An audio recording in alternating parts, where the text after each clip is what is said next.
Hello and welcome back on this cold winter day. I have lots planned for you. We are going to be cooking up what we are eating in a week, but I'm doing it all in one day. So it's going to be a bit of a cooking marathon. I've got 5 or 6 meals planned to share with you today. And I'm also going to be answering some questions about this cute little vintage inspired stove. I've got lots of questions from you recently about this stove, and I am happy to explain more about this stove. I also want to share with you a bit of a strategy that I've been using lately to be more efficient in meal prep and getting things done. This morning I'm putting together some breakfast. This will be the first meal that I share with you. We are making an apple crisp for breakfast. It's a little bit of a healthier version. Apple crisp isn't just made for dessert, but it also can be a delicious breakfast as well. These apples were picked in the fall in an orchard. It is the last of our freshly picked apples, and they were getting a little wrinkly, so I thought I would use them up. They're not really good for just eating by themselves. They don't look too appealing, so I thought they would be perfect in something baked. Today's recipes will be found in the description box below this video, so you can find them all there, but this breakfast apple crisp has whole wheat flour and oats, walnuts. We're using honey and coconut oil. So it has lots of fiber and fruit, and it can be served with cottage cheese or yogurt or milk or ice cream if you believe in ice cream for breakfast. You can do whatever you want, but it's a nice, hot breakfast, perfect for this cold season. I am going to be eating mine with some cottage cheese this morning for a little bit of protein. Jared will be taking the kids to go play some pickleball and indoors, and it's a great way for them to get their energy out and for me to get some work done here in the kitchen prepping for this week's meals. One really helpful question that I've been asking myself lately is, what can I do now to help the future Jenilee? And planning my homemaking, my meals, my shopping lists, what I'm choosing to do with my time in the very moment. This question has really helped me to prioritize what I need to do, what I need to make life function and be more efficient in the future. So although organizing planning is not my strong suit, I am very ambitious and I'm also very diligent. And so thinking about some things that I can put together in the beginning of the week to make with a couple of meals will really help me out. So I'm fixing up some homemade ricotta. I find that ricotta cheese is one of the easiest homemade cheeses to start making in your kitchen. You can definitely make this cheese. I broke my thermometer that I usually use, and so I'm eyeballing it today, and can I just tell you that it turned out to be the creamiest, best ricotta yet. So that's proof that you guys can do this, and you can do it without a thermometer too. So I have about 8 cups of whole milk on the stove, and I've got about a cup or so of cream. Now I'm going to add 1/4 a cup of lemon juice. You want to wait until your milk is just steamy, not boiling. It's going to be about between 185 to 190 degrees. Then turn off your unit, add your lemon juice. I leave it here on the hot unit. I get the best results that way. It needs to stay warm, and let that citric acid do its magic. It's going to separate the curds and whey. On days like this, when I'm doing major batch cooking, I'm trying to think ahead of what needs to go in first. It's kind of a strategical game here in the kitchen, and that's why I've got the ricotta going. There's a couple different recipes that I want to use the ricotta for today, and also that sourdough starter. I fed my sourdough starter yesterday, and I had to keep it here in the oven and get it toasty and warm because it has been so cold. About 5 degrees this morning when we woke up, felt like -4, and it's just hard to get that sourdough bubbly and active when it's that cold. So that's the first thing that we need to, should have probably been done at 6 a.m. this morning, but it just wasn't bubbling and ready to go. But that's okay. When it's cold like this, my trick to Getting my sourdough going, just adding a little bit of yeast to the recipe, which I used to think that was like cheating until I found in this tartine book that they often make recipes that does have some yeast in it called a poulish, and so that made it so I didn't feel so bad anymore. This recipe of sourdough pizza dough is from the book Tartine. They are a bakery based out of California, and this is their regular country loaf recipe. So if you have a favorite bread loaf recipe that you like to use for sourdough, you can take that and turn it into your pizza dough. So I'm going to use half of this recipe for pizza dough, and the other half I'm going to bake into a loaf. And now that it's all mixed up, I'm going to let it auto-lease. I'm going to do my stretch and folds over the next couple of hours. But this dough will probably all get to ferment for about 4 to 6 hours. And you usually want your sourdough to at least ferment for 6 hours. So it's going to be a little bit quicker, but that's okay. So our ricotta cheese has been sitting here with the lemon juice for about 10 minutes or so while we were tending to our sourdough. And once the curds and the whey are separated, you'll see that there is a clear-ish, yellowish liquid. You don't want it to be milky at all. You want it to completely separate. If it still looks milky, add a little bit more lemon juice. It doesn't seem to hurt at all. And I've already added my salt, and so it's ready to go. You want to strain it off. Don't use a really thin cheesecloth. Your ricotta will go through the cheesecloth. Use a bit of a thicker linen towel. I use the same towels for my sourdough as I do for making cheese, and let that strain off. And your ricotta is ready to go. We are going to be adding our ricotta to a broccoli garlic type pasta. And I'm just putting some garlic cloves here on a baking sheet with some broccoli, drizzling it with some olive oil and salt and pepper. And then we're just going to bake it at 400 degrees until the broccoli is soft, it's a little bit crispy, and our garlic cloves are nice and soft and tender. For today's meal, I'm going to use a raw and fresh pasta from wildgrain.com. Wild Grain is sponsoring today's video, and I'm really excited about what they're doing. They are the first ever bake from frozen delivery service for sourdough breads, artisan pastries, and fresh pasta. What's cool about Wild Grain and why I would like to support them is because they are supporting local bakeries throughout the United States by packaging and freezing local bakeries' goods and shipping them right to your door. Everything in this box bakes up within 25 minutes. So on top of being quick and convenient, they're also full of wholesome and good ingredients that you can actually read and would have in your very own kitchen. We tried their herby garlic butter biscuits. They were fluffy and they tasted homemade. We had sourdough loaves and croissants and chocolate chunk cookies and fresh pasta for our dinner tonight. For the life of your membership with Wild Grains, you get a free item each month. It's easy to manage your membership, and you can skip or cancel at any time. If you want to check out Wild Grain, be sure to click on my link in the description box and use my code PIONEERHOME to get $30 off your first box. Plus, you'll get free croissants in every box.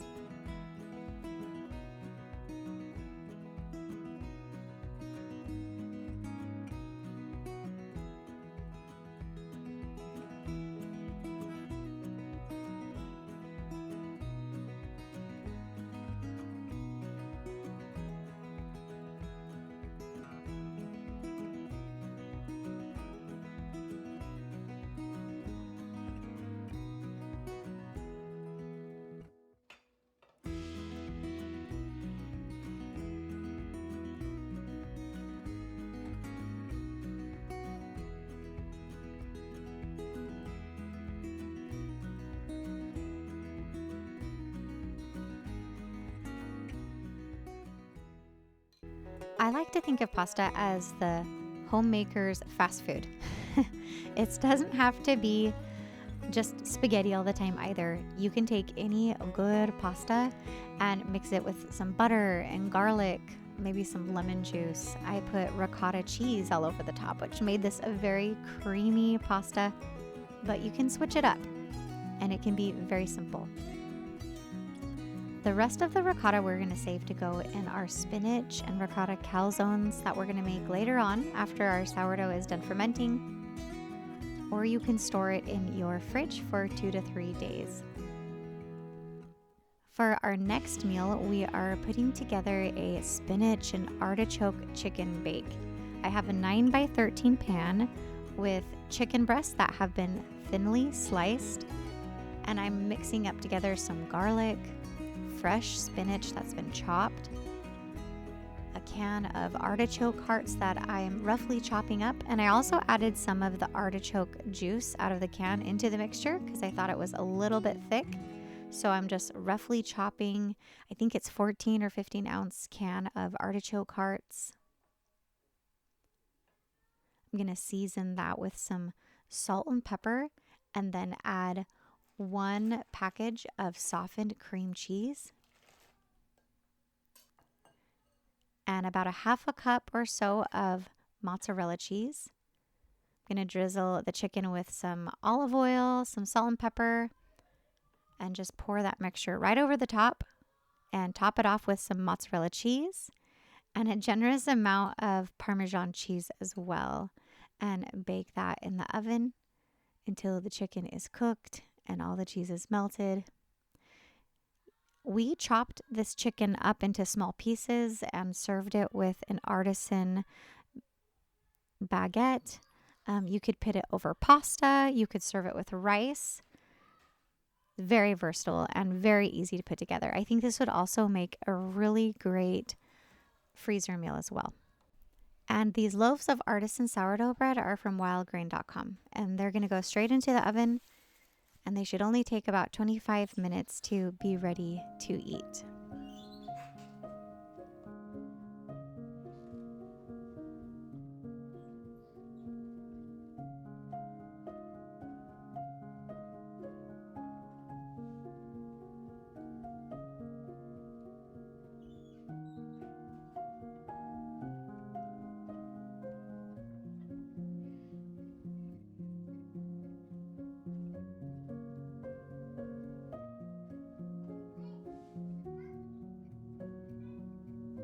Sandwiches are a regular in our house, and we often have them for lunch, but sometimes I get a hankering for having a really hot, melty type of a sandwich. And so today we're going to do some Reubens, and I'm making my own Thousand Island type of a sauce or dressing to go on the sandwiches.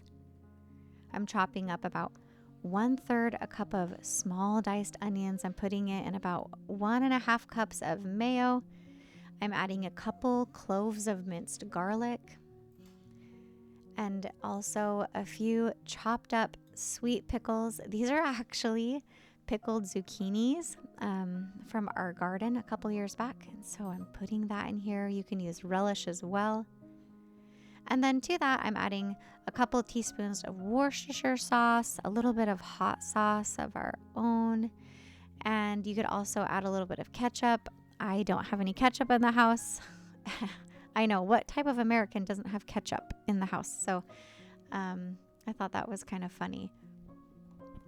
I'm also a big fan of sauerkraut. And lately, I don't know if it's because it's winter time, but I just can't get enough of the fermented foods, especially like sauerkraut and kimchi. I've been putting them on everything. And I think it's just a really good time of year to get all those probiotics in.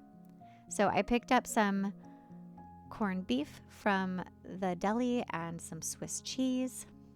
So I'm layering our Thousand Island sauce, corned beef, Swiss cheese, sauerkraut, and toasting that in the cast iron skillet. And it's just a really warm and toasty lunch or dinner, serving it with a side of salad and pickled beets.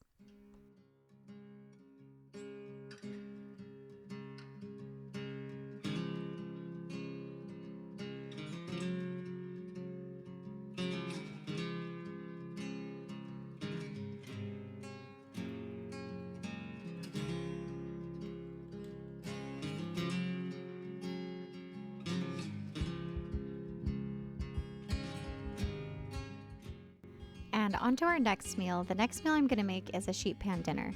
I probably make a sheet pan dinner at least once a week, whether it's fish and veggies, pork loin and veggies, chicken, beef, whatever it is. Today I'm going to be baking up a small pork loin with butternut squash and Brussels sprouts. It just depends on what vegetables are in season, but this is like a 20, 30, I should just say 30-minute meal. Super simple, easy to whip up. And there's so many different ways that you can season it, whether you're just squirting on a bottle of barbecue sauce, maybe Hawaiian flavor with teriyaki sauce, whatever you want to do. There's so many ways to make a sheet pan dinner. So I'm just browning a pork loin, and my plan is to saute some garlic and Italian herbs in butter and pour that all over the vegetables and meat and bake that in the oven at 400 degrees for about 30 minutes or until that pork loin is finished. Let it rest for 10 minutes and then slice it up and serve it. Easiest dinner I can think of and super healthy as well.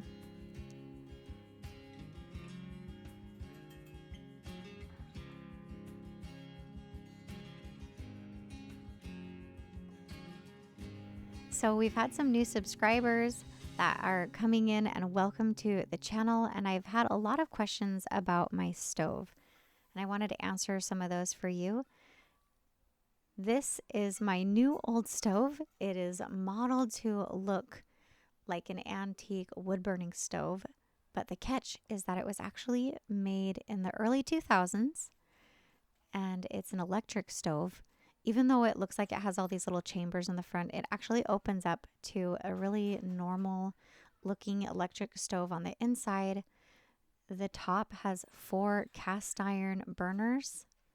It's a cast iron stove with an enamel covering, and the top piece opens up to all the electrical parts with a digital clock and everything. The stove is called an Elmira stove. It's a Canadian-made stove. And I just started looking up different options that I could have in my kitchen. I don't have any gas hookups in my kitchen, and so I needed something that would fit within that about 30-inch space and that had electrical hookups. And so I started looking on Facebook Marketplace, and I found this Elmira stove. I looked around for one that would be near where I live, and I just had to pray and wait and be patient until I found the right one. And so that's my Elmira electric cook stove. And I do have a video. I'll try to pin that down below, the video where I am bringing the stove into my kitchen and talking a little bit about kitchen updates. Which, by the way, the kitchen is not complete yet. I still have some countertops that need to be put into the kitchen and some painting that needs to be done. So it's just a slow process, and the kitchen will still be transforming down the road, and it's something fun for me to look forward to. I love my little pioneer kitchen. And I used the rest of our ricotta cheese, kind of made a little ricotta mixture with mozzarella, parmesan, an egg, ricotta cheese, and some sauteed spinach. Put it in our pizza dough, made little calzones, and I'm going to bake these up. I may have overfilled them or maybe cooked them too long, so they got a little bit messy, but they were absolutely delicious. Like I said, some recipes will be down below in the description box. And thank you so much for joining me here today. You can find me next week with a new video on restoring home, family, and spirit. So, love you lots.